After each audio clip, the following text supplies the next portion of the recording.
I think I shared this story with you some time ago, but it's kind of bubbled up to the surface again in the last week or so. Most recently over at Jezebel,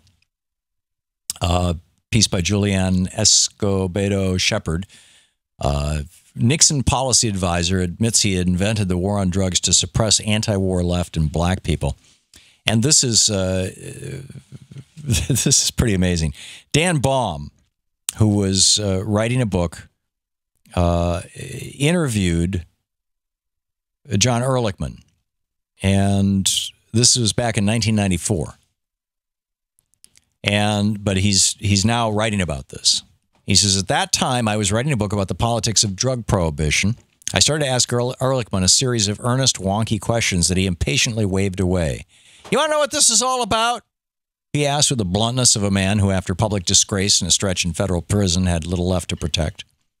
And now quoting John Ehrlichman, this was Richard Nixon's right-hand man.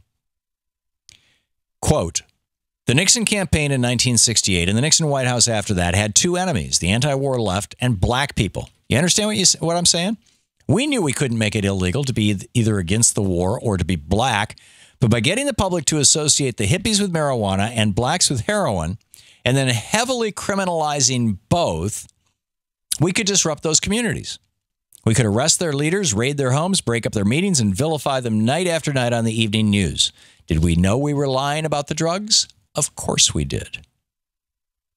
And then the author, Dan Baum, writes, I must have looked shocked. Ehrlichman just shrugged. Then he looked at his watch, handed me a signed copy of his steamy new spy novel, The Company, and led me to the door. Wow.